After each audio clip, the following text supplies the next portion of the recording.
देखिए अब हमारा जो अगला है वो है हमारे पास एट्थ क्वेश्चन। देखिए एट्थ क्वेश्चन को करना क्या तरीका क्या है, पहले हम एट्थ क्वेश्चन को मैं आपको बता देता हूँ। लिखा क्या है, by using the properties of determinant show that. हमको क्या शो करना है बच्चों, हमने लिखा है one one one A B C, A square B square C square की जो वैल्यू है वो हमको शो करनी है कि वो ए माइनस बी माइनस सी और c माइनस ए के बराबर है। देखिए इन चीज़ों को करने का तरीका बहुत आसान है, बस यहाँ पे क्या चाहिए कि आपका दिमाग कितना चलता है। सबसे पहली बात आप सुनिए, बहुत आराम से मेरी बात जो मैं आपको कह रहा हूँ उस चीज़ को ऑब्जर्व करना और देखना कि सर क्या बात ठीक कह रहे हैं या गलत कह रहे हैं। देखिए अगर आपका दिमाग यहाँ पे जाता है प्रूफ की तरफ पे, तब आपको टर्म क्या लाना है, ए में से बी माइनस करना है, बी में से सी करना है और सी में से ए करना है। देखिए बी में से सी कब हो सकता है, जब बी में से सी कब हो सकता है, जब आप इस सी को उठा के ऊपर माइनस में भेजेंगे। ठीक है, तो आप क्या करेंगे, देखिए बी को ऊपर भेजेंगे तो बी माइनस सी, ऐसे ही क्या और क्या लिखा है यहाँ पे, सी माइनस ए लिखा है, तो सी में से ए कम माइनस हो जाता है जब ऊपर वाली टर्म को यहाँ से माइनस करेंगे। देखिए अब आप ऑपरेशन में आपको लगा के दिखाता हूँ और आप बताना कि ये चीज़ क्या मैं ठीक कह रहा हूँ या गलत कह रहा हूँ।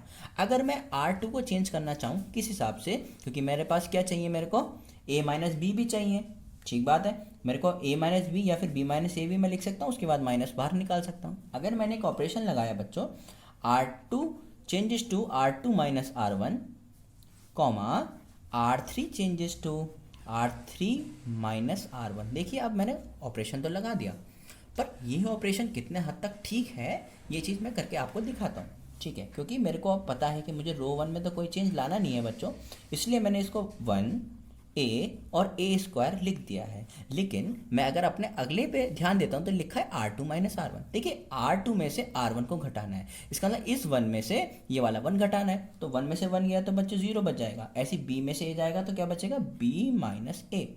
लेकिन एक बात आप यहाँ ध्यान रखिए, ये लिखा है बी स्क्वायर माइनस ए स्क्वायर, जब ये ए स्क्वायर बेटा यहाँ पे माइनस में आएगा तो बन जाएगा बी स्क्वायर माइनस ए स्क्वायर, जिसका आंसर होता है कितना, बी प्लस ए और बी माइनस ए।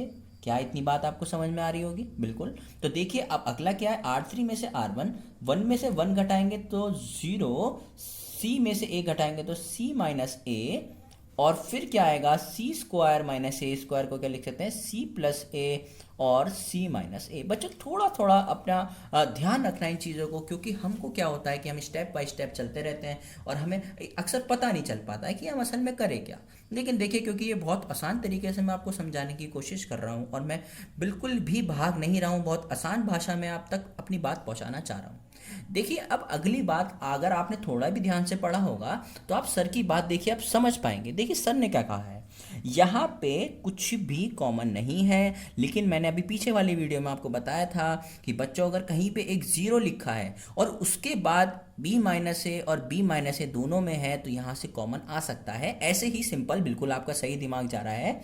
आपका दिमाग ये कह रहा है कि हम यहाँ पे c माइनस ए लिख रखा है और आगे भी c माइनस ए है, तो सर यहाँ से भी कॉमन आ सकता है। तो मैं कहूँगा हाँ बिल्कुल आ सकता है। तो मैं लिखूंगा क्या, देखो यहाँ पे लिखूंगा कि taking b minus A, c minus A from R2 and R3 respectively, हम क्या लेंगे, R2 और R3 दोनों में से कॉमन ले लेंगे। तो देखिए b माइनस ए जब इसमें से कॉमन आएगा तो हमने क्या लिख दिया बाहर, b माइनस ए और c माइनस ए R3 में से कॉमन आ गया। अच्छा बचा क्या, इसमें तो कुछ नहीं हुआ, तो वन ए स्क्वायर, जीरो का जीरो ऐसे ही, जब b माइनस ए कॉमन आ गया तो यहाँ पे क्या बचा, सिर्फ और सिर्फ वन बचा।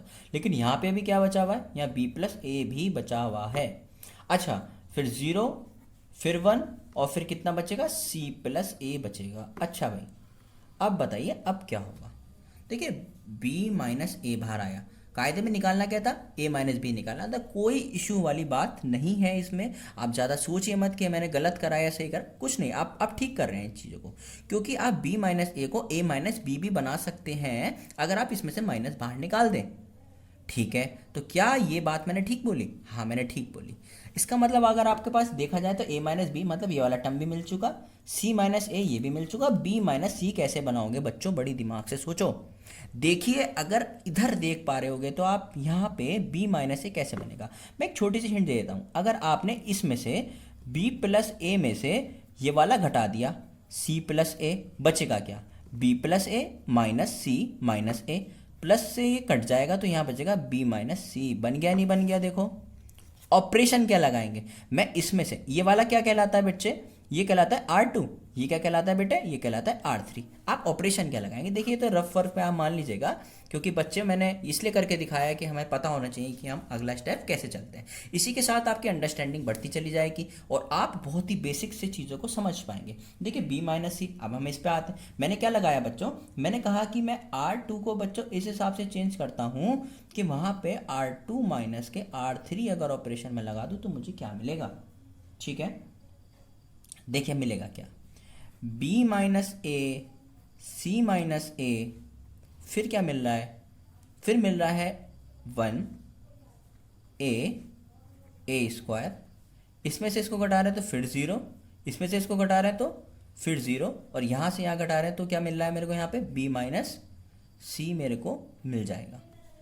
0 1 और c प्लस ए मेरे को यहाँ पे मिल चुका है, ठीक है। चाहेंगे तो यहाँ से आप कॉमन निकाल लेना, ठीक है। उसके बाद अगर आप एक्सपेंड करोगे इसके, ठीक है, अगर आप इसके अलोंग एक्सपेंड करते हो तब क्या होता है, अगर आपने यहाँ से कॉमन निकाल लिया तो यहाँ बचा b माइनस ए, सी माइनस ए, और यहाँ बचा b माइनस सी, ठीक बात है। अब देखिए क्या बचा यहाँ पे अंदर, यहाँ बचा 1 0 0 a 0 1 a स्क्वायर, फिर क्या बचा यहाँ पे, ये बच जाएगा आपके पास 1 और ये बचा आपके पास c प्लस ए। अब बच्चों मैं आपको करके दिखाता हूँ कि असल में ये कहना क्या चाह रहा हूँ मैं आपको, ठीक है, थोड़ा सा समझ में आपके आ जाएगा। देखिए हम आपके पास उतार लेते हैं, यहाँ पे बचा b माइनस ए, यहाँ बचा बच्चों c माइनस ए, और फिर हम एक बार पलट लेते हैं b माइनस सी, ठीक है, बचा क्या b माइनस सी, और यहाँ पे बचा बच्चों 1 a स्क्वायर 1 a स्क्वायर, फिर क्या लगा 0 0 1 0 0 1 0 1 0 1 और c प्लस ए। अगर बच्चों मैं इसको कहूँ आपसे कि अगर आप इसको एक्सपेंड कर दो c1 के अलॉन्ग, तो एक्सपेंडिंग अलॉन्ग c1 के अलॉन्ग एक्सपेंड करेंगे तो क्या आएगा, b माइनस ए, c माइनस ए, और b माइनस सी तो ऐसी कैसी बाहर। ये 1 की मल्टीप्लाई देखिए किससे करेंगे, अगर हम क्या करते हैं, अगर हम ये उठा रहे हैं तो मुझे सिर्फ और सिर्फ ये कॉलम की ज़रूरत है, क्योंकि नीचे के तो 0 हैं और 0 की मल्टीप्लाई किसी चीज़ से भी होगी वो 0 हो जाएगी।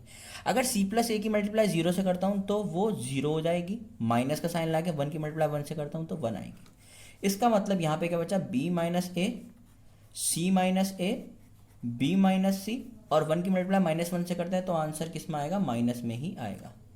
अब क्योंकि मुझे इसको भी बदलना है तो एक बार मैं फिर माइनस कॉमन निकाल लेता हूँ, तो फिर वो माइनस माइनस क्या बन जाएगा, प्लस बन जाएगा, और इसका साइन क्या हो जाएगा बच्चों, चेंज हो जाएगा। ये बहुत आसान से सवाल है, पर तब तक है जब तक आपका दिमाग काम कर रहा है, ठीक है।